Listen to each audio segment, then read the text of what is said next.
For my 49th Platinum, I'm going for Kenna Bridge of Spirits. I've heard quite a bit about this game and its Platinum, and the Platinum actually has a reputation for being surprisingly difficult due to having to beat the game on the hardest difficulty setting. Keeping that in mind, let's lay out a roadmap for our Platinum journey. Step 1 is to complete the main game while collecting as many of the collectibles as possible and keeping an eye out for combat-related trophies. Step 2 is collectible cleanup after beating the game once, and Step 3 is completing the game on Master level difficulty. Let's get started with Step 1, completing the main game. Kenna is roughly broken into 3 chunks, where I had to fight and ultimately save 3 spirits. As an example, let's look at Taro, the first spirit.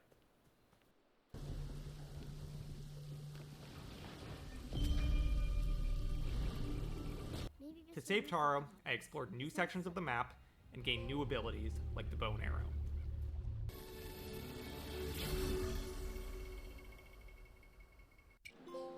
Try using your bow on these targets. I also solved puzzles and fought enemies to reclaim 3 relics associated with Taro. And if we use them to...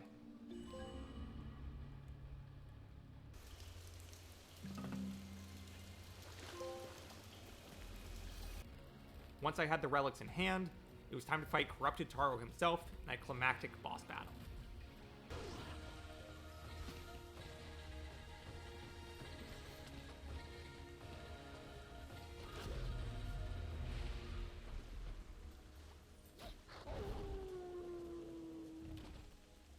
That whole process repeats itself 2 more times with 2 other spirits, and that's the bulk of the main game. Of course, along the way there are a variety of collectibles to find. I would consider the main collectible to be Rot. These little guys are usually tucked away behind a small puzzle off on a branching path. I also unlocked hats for my Rot along the way.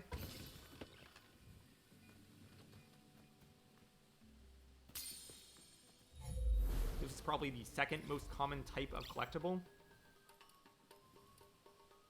And beyond that, I had to keep an eye out for cursed chests, flower shrines, meditation spots, and spirit mail, all slightly different types of collectibles. One of the things that I liked most about Kenna is how it felt largely linear, but with the perfect amount of branching paths with clear collectible-related puzzles. The map interface is excellent too. It shows you your progress in each area, so you know what you need to go back for. And the game never overwhelms you with too much of an open world to get lost in. By the end of the game, I was missing about 10 Rot and only a handful of other collectibles. The collectible cleanup stage took about 45 minutes, which is such a refreshing change of pace. I really can't speak more highly about how Kenna's main game and collectibles flow seamlessly into each other. Let's quickly talk about the combat-related trophies. There are about 10 trophies related to pulling off some feats in combat. If you look at trophy guides, these trophies are likely marked as missable because enemy encounters don't respawn. But I actually don't think this is true any longer. With a recent update in the game, you're allowed to replay curse chests, which will involve an enemy encounter. There's also kind of a challenge arena where you'll fight just about every type of enemy in the game, so you'll have lots of chances to participate in combat. So while I personally collected these combat trophies in normal gameplay, I think if you miss one, you should be able to replay a curse chest or go to the challenge arena to get it without having to start a new game. All of these challenges were pretty simple. There were things like killing 3 enemies with a single Rot-infused arrow, sticking a bomb to a moth to drag it to the ground, and using your dash to kill 3 enemies at once. Alright, we've got all of the main game trophies, and all of the collectible trophies, and also all of the combat trophies. It's time to snap a screenshot for one last trophy and take on Master level difficulty. We only have 1 trophy left before we get our Platinum, but it is by far the hardest one. Up to this point, I couldn't have been happier with the game. By far one of my favorite Platinums on my list. I was having a great time with it. But here's where things started to go really wrong. I'll start by saying that I made 2 huge mistakes in my Platinum strategy. The first is that with a recent update, you can now play in Master level difficulty on your first playthrough. I decided not to do this because after reading some guides, they said that the combat-related trophies would be very difficult to get on Master difficulty. While that is likely true, I have to imagine that you'll be able to finagle most of these trophies anyways. So that's tip number 1. Just start playing the game on master level difficulty. I don't think it will be too bad. Mistake number 2 was related to New Game Plus. After beating the game a first time, you can start a new game under a New Game Plus file where you get to keep all the items and upgrades you found on your first playthrough. I figured this would be a good way to go. I could just speedrun the game, not have to worry about any power-ups or collectibles, and just focus on the combat. So I decided to do my master difficulty level run on New Game Plus. Do not do this. This was a very costly error. What I didn't realize was that New Game Plus gives you all of your items from the start because they introduce new enemy types. These new enemy types, on top of the master level difficulty, made for an absurd challenge. In retrospect, I should have realized that this was going to be difficult when I encountered these new enemies for the first time at the very start of the game. So these new enemies were tough, but I managed to make solid and consistent progress through the game. I beat Taro, and I made it all the way to the second main boss, Adira the Corrupted Woodsmith. This is where the difficulty curve turns into a cliff. In addition to the new enemy types, New Game Plus also adds a new phase to these big boss battles. You'll see here that I get Adira to about a quarter of her health, and she'll light on fire, heal to 75%, and gain a handful of new attacks. This doesn't happen in just a normal game mode, but on New Game Plus, it happens. This new phase put the boss battle from difficult to brutal. I spent over 5 hours trying to beat this New Game Plus Corrupted Woodsmith on master level difficulty. This truly bordered on 9 out of 10 difficulty. I've gotten other very difficult platinums, like Crash 4, and I don't think I've ever felt as truly stuck as I did on this New Game Plus Adira. So I was now faced with a choice. I knew that I could beat her on master level difficulty if I wasn't playing on a New Game Plus file. I was basically able to play the fight without taking damage until she got to this new fire phase. But Adira is about 75% of the way through the game. I didn't want to start a third playthrough and have to make my way back to her. On top of that, on my third playthrough, I wouldn't be on a New Game Plus file, so I'd need to go collectible hunting to power up appropriately. So should I stick with this fight and beat it? I know there are even harder fights down the road. After an absolutely brutal evening of getting killed over and over for hours, I hovered over the new game option. I was this close to pulling the trigger. But I could never give up a good challenge. I decided to sleep on it and see if I had more luck the following day. The next day, I came to the fight with some new strategies. I had noticed that Adira doesn't always heal up to the same amount every time. If I had a really solid first phase of that fight, she would only heal up to about half of her health bar, rather than 70 or 75%. This made me decide to go all out in the first phase of the fight. I started using the dash attack to get close, started hitting her as she went through this hammer attack, and tried to hold as many rot actions as possible for the last phase.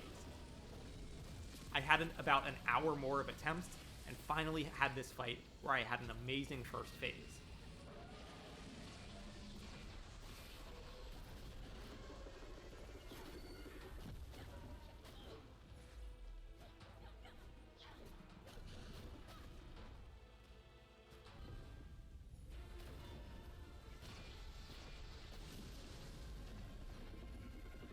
I knew that I needed to go as fast as possible to whittle her down before her final phase activated. I'm unloading every powerful attack I have into her, and ultimately, I take her down before she's able to heal.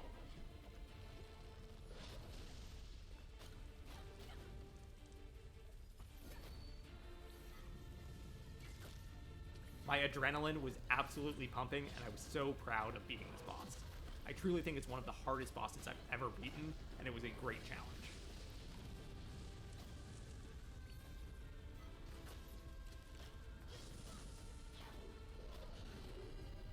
The rest of the New Game Plus master level difficulty was still challenging, but I didn't run up against such a steep learning curve again.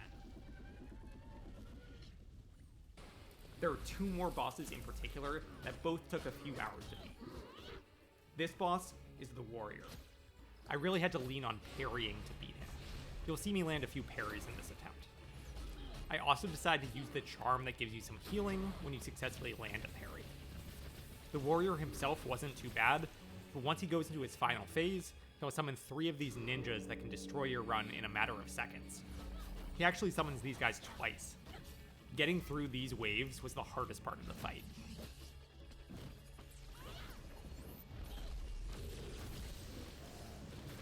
Here's the end of the fight where I finally beat him.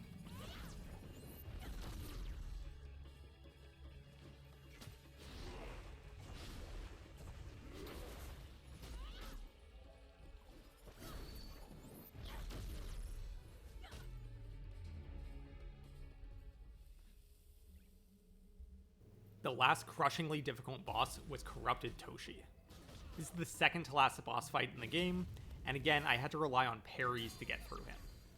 But ultimately, he wasn't too bad. I used this strategy of laying a bomb at his feet and shooting it with an arrow to stun him. That opened up some solid windows for good attacks. He goes green for his final phase and gets a new attack where he uses a giant whip.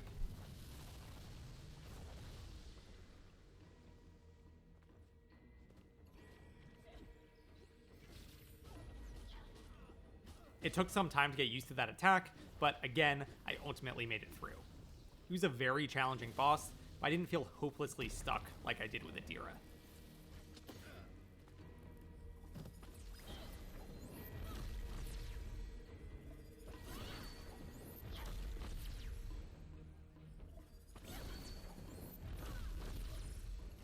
That left only the final boss to beat. This boss actually wasn't that bad. It was pretty similar to the boss on normal difficulty. It's a long fight. There are several phases, and some of those phases involve waves of pretty tough enemies. But by this point, I felt like a true master of the game, and I think it took me 3 or 4 attempts to beat the final boss.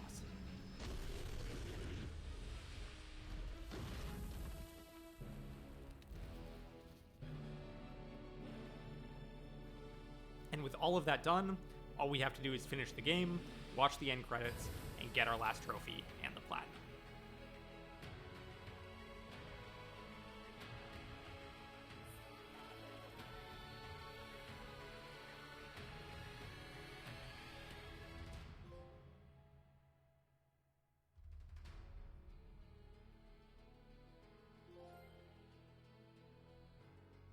Overall, I absolutely loved this platinum. The game itself was an absolute joy. The light puzzling in a fairly linear game honestly reminded me of some Zelda games at their absolute best. The collectible management is absolutely perfect. It's fun to find these collectibles throughout the game, and very easy to clean up the remaining at the end of the game. And then the new Game Plus Master Level difficulty was an absurd challenge, but I'm really proud of getting it done, and I'm glad I powered through it. It's a great challenge. I really recommend doing it if you're looking for a hard combat-focused challenge. I can't recommend the game enough, and hope more people get to play it now that it's on PS Plus. I think it's a top 10 Platinum experience for me. So that's all for this video. That's Platinum number 49. I'm still not sure what to do for 50. If you have ideas, leave a comment, and as always, please like and subscribe to help this channel grow. We'll see you next time.